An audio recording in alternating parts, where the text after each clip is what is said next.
Hey everyone! I'm here today to do a book tag. I was tagged in this by the BookTube goddess themselves.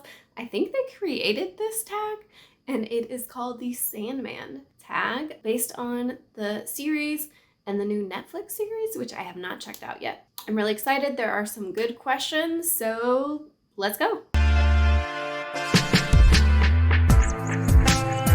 Please check out the BookTube Goddess video because they do a really good job of telling a story with each of these questions. They know the characters really well. It was really fun to watch. The first character and question is Destiny. It says, what book or character is a reflection of your own life? I went ahead and went with one of my all-time favorite characters, Lyriel from Garth Nix. This character is kind of a bit of an outcast. They're a late bloomer. They live in a colony where people have their powers awakened, usually around, if I remember right, 10, 12, and they are 16, and their powers have not been awakened. They have very dark hair where everybody else has kind of lighter blonde hair, if I remember right. And so they eventually get a job in a library. Love reading, love books, and they have a pet dog that they are very close to. So I feel like between the library aspect, the pets, which I love a good pet dog character, and I have a dog of my own along with 2 cats. Don't feel like I felt confident, throughout high school, certainly not when I was 16. So I chose Lyriel for that reason. All right, character number 2 is Death. And the prompt for this is, what book has presented death in an unexpected way? I chose The Book Thief, which if you watch my channel at all, this book has definitely come up because this is an all-time favorite for me. In this book, Death is one of the main characters and you get to see through their eyes. They focus a lot on the color of the sky when they are picking up souls, and you kind of get a feel for who Death is and how the job of collecting souls can be kind of taxing and lonely. It was so beautifully done. I just remember falling in love with the way it was portrayed and the uniqueness of it right away. It was a very comforting but very sad read. Yeah, it's such a good book. All right, the third character is Dream, and so the prompt is, what book was like a dream or a nightmare? I chose to go with the dream side of this, and I chose Beneath the Sugar Sky by Shauna Maguire. This is the 3rd book in the Wayward Children series.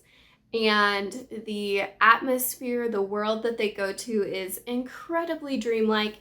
It's a sugar sweet world, obviously based on the title. So everything is kind of made of sweets. There's candy castles, and it just sounded really delicious. There is also nightmarish elements to it because, nothing is as bright and cheery as it seems, especially in this world. I haven't read this one in a while, but I do remember just in general a very Candyland style world that they go to.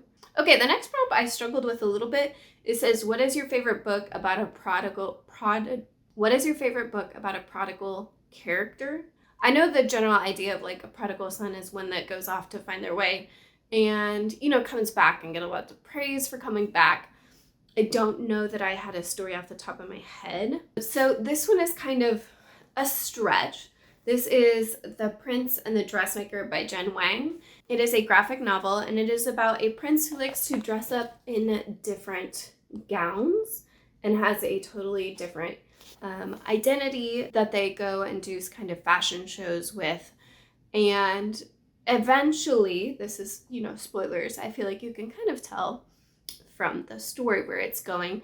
They are found out, and the way that their father, the king, reacts and how they all come together at the end was really heartwarming. It's a very beautiful book. The story is really enjoyable. The artwork is what is one of my top favorites of all time. Ooh, okay, the next character is Desire. So they talked about the sexiest book. When I read romance, I tend to read romance where the most that they do is kissing. They all lead up to one moment and it's a kiss. because I like a lot of buildup in my romance. However, I have in the last few years discovered Talia Hibbert, and I feel like she really has sexy books, very sexy, and there is just enough build that I still feel really invested. These series always have great representation and just surprisingly real characters, and I think that makes it even more enjoyable as far as romance goes. There are 3 books in the Brown Sisters series. I've read all 3, reread all 3. The perfect mix of romance and sexy romance. Okay, the next one is Despair. This asks the most depressing book. I don't actually have a copy of this book. I read it as a library book. It's one of my classics on my list. It's a big, thick book, and it is called A Fine Balance. I love and hate this book. It follows 4 characters in India who all are struggling with life in different ways. There is a recently widowed character. There is a father and son who lose their shop. There is a college student who has decided to leave their family and their family's tradition to go pursue education. And they all come to stay together with the widow when she's renting out her room. And it's called A Fine Balance because it's supposed to show like the highs and lows of life. I read this book maybe 4 years ago, 3 or 4 years ago, and each character is still firmly ingrained in my brain because it is some of the most well done character deep dives that I've ever read.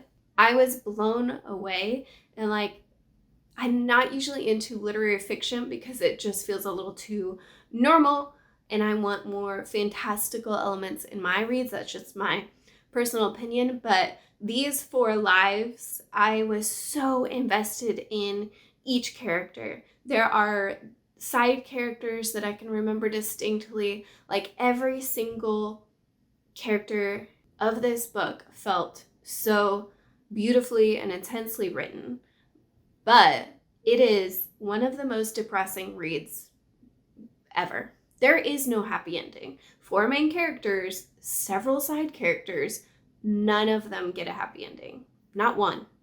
And some of them are so harsh and true to life, sure, but so harsh that I ended up not being able, I couldn't recommend this book to anyone because I was like, it's 600 pages of investing yourself and then sadness, just sadness. Read at your own risk. I think it is a wonderful book if you love characters and you are a character-focused reader, but just be ready to have the weight of a 600-page book on you for years. The last one is Delirium, and this is a nonsensical or absurd book. This is the one I can't say I would recommend, even more than the last one, because I didn't actually like this book, to be honest. I'm keeping it on my shelf because how can you get rid of this cover? This is Mort. I mean, the premise is beautiful. It is about ants who like build up a colony that is the size of humans and are trying to have animals take over the world from humans. And so all animals, they kind of go through a transformation where they can walk and talk.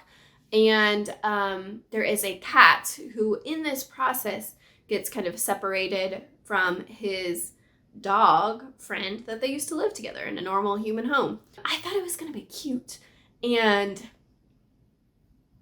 it tried really hard to be serious with a premise that I don't feel like can be serious.